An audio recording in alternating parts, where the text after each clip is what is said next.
हरे कृष्णा। श्रीमद् भागवतम स्कंध 1 अध्याय 12 श्लोक नंबर 20।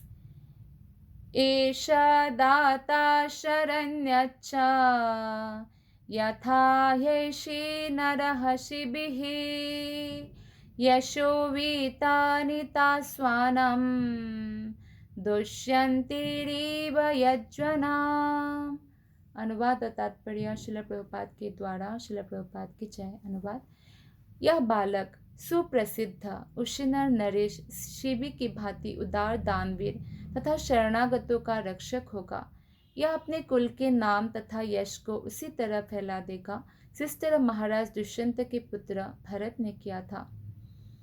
तो ये परीक्षित महाराज के बारे में ज्योतिषी जो वहाँ के ब्राह्मण हैं, वो लोग भविष्यवाणी कर रहे हैं परीक्षित के जन्म के समय। जैसे कोई भी बालक का जन्म के समय कुंडली देखकर जो है बोलते हैं, या बालक का जन्म के समय ही बहुत कुछ भविष्यवाणी कर देते हैं। तो परीक्षित महाराज बहुत बड़े दानवीर और जो उनके शरणागत हो गए उनके रक्षक होगा, वो अभी बोल दिया था।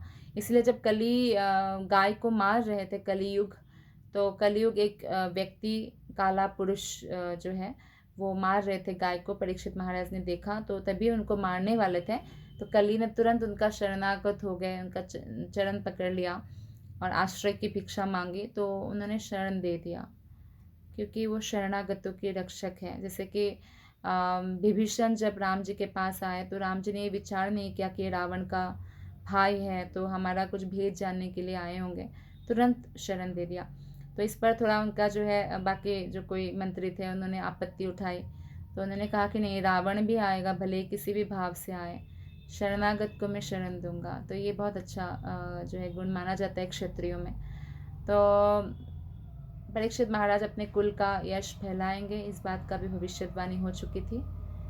तो राजा अपने दान कर्म से, यज्ञों की संपन्न करने से, शरणागतों की रक्षा करने के कारण विख्यात बनता है, क्योंकि क्षत्रिय राजा का यही कर्तव्य होता है।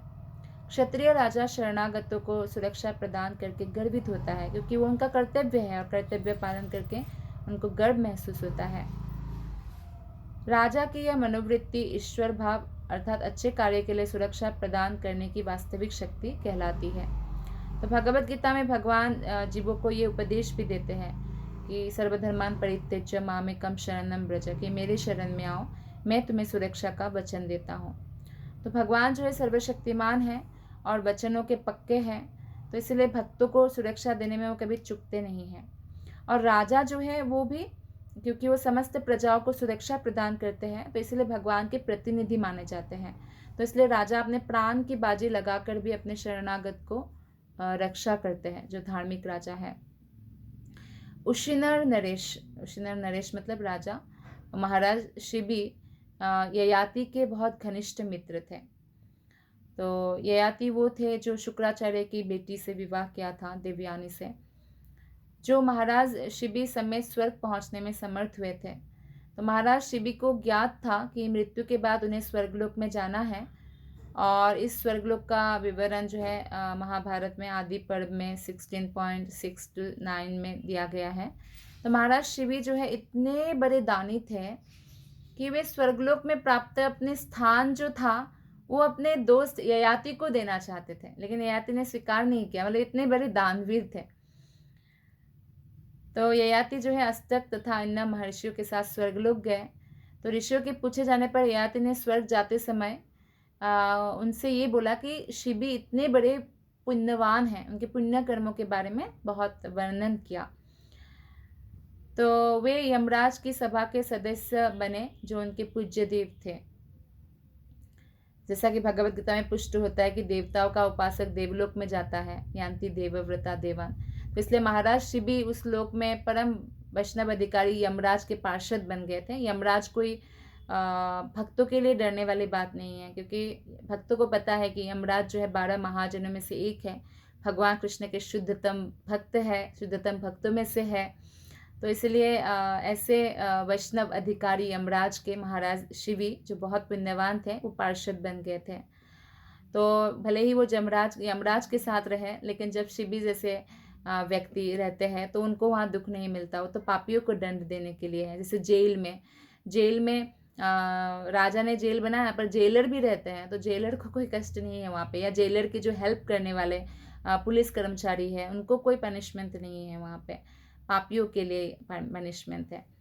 तो जब शिबी राजा पृथ्वी पर विद्यमान थे तो शरणागतों की रक्षा करने के मामले में भी वो बहुत फेमस हो चुके थे, और दानी के रूप में भी बहुत फेमस हो चुके थे। तो एक बार स्वर्ग के राजा इंद्र ने ऐसे परीक्षा लेना चाहते हैं ना कभी कभी देवता लोग, तो इंद्र ने क्या किया, एक बाज का रूप धारण किया, और अग्नि देवता ने कबूतर का रूप धारण किया। और ऐसा दिखने में लग रहा था कि कबूतर के पीछे बाज भाग रहे हैं कबूतर को खाने के लिए, और कबूतर अपने जान को बचा के किसी तरह भागे भागे भागे भागे भागे भागे आ रहे हैं। तो क्या हुआ, फिर कबूतर ने राजा शिबी का शरण लिया, मतलब राजा शिबी के गोद में आके बैठ गए। लेकिन बाज चाहता था कि छोड़ दो इसको, मुझे खाना है। तो राजा ने कहा कि इसके बदले तुम्हें दूसरा मांस देता हूँ, वो खाओ। राजा ने कबूतर को नहीं मारने के लिए बहुत अनुनय विनय की। तो बाज ने पहले तो अनुरोध माना ही नहीं, मुझे यही कबूतर चाहिए। लेकिन बाद में ये बोला कि ठीक है, अगर आपको कुछ दूसरा मांस देना है तो आपके शरीर का मांस देना होगा। तो राजा अपने शरीर से कबूतर के भार के बराबर मांस काट रहे थे, और जब वो तुला पर रख रहे थे, हालांकि कबूतर इतना भी वजन नहीं होता, राजा का मांस काफ़ी पड़ना चाहिए था, क्योंकि ये लोग देवता थे और परीक्षा लेने आए थे। तो काट काट कर तुला पर रखते जाते हैं, लेकिन कबूतर हमेशा भारी रहता है। तब राजा स्वयं तुला पर चढ़ गया, मतलब अपना जीवन देने के लिए भी उस कबूतर के लिए तैयार थे। इतने बड़े दानी और शरणागत के रक्षा प्राण देकर भी करने के लिए तैयार, ऐसे राजा थे वो।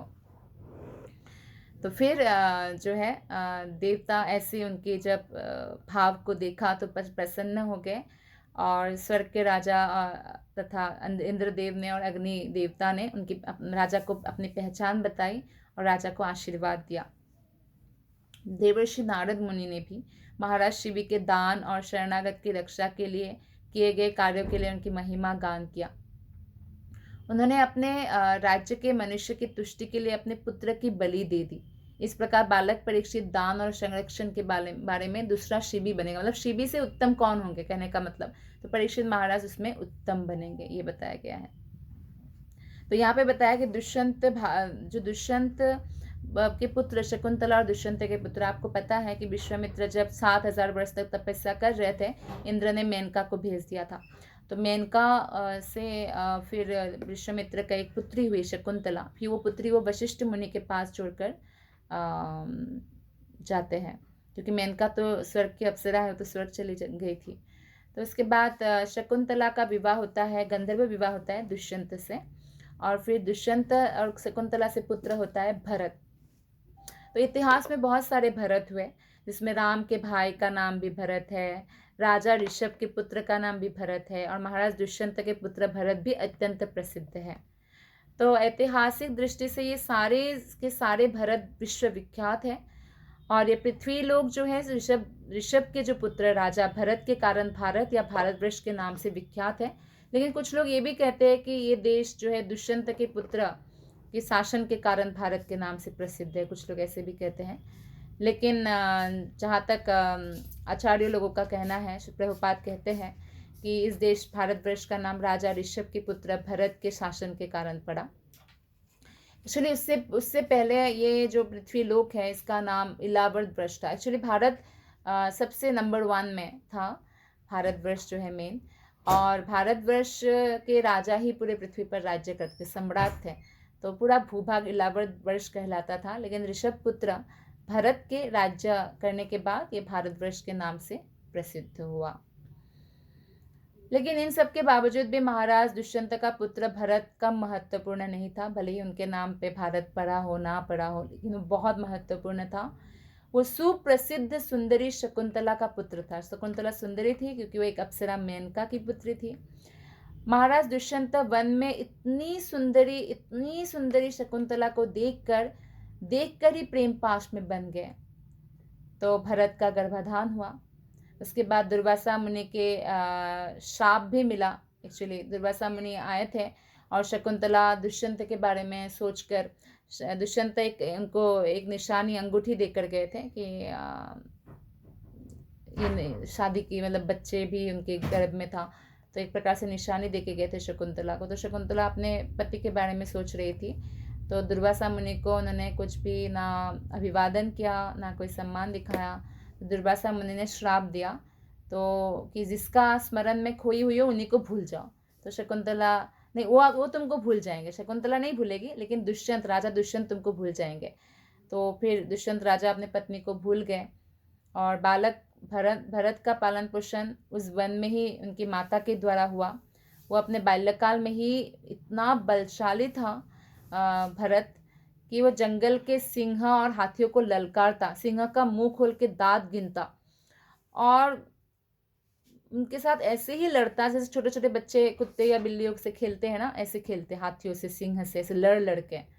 तो बालक के अत्यंत शक्तिशाली होने से, यहाँ तक कि जो आधुनिक तथाकथित टार्जन ये सब जो मूवीज आते हैं, तो उनसे भी बढ़कर होने से वन के ऋषिगण उसे सर्वदमन कहते थे, कि जो सबको दमन कर दे।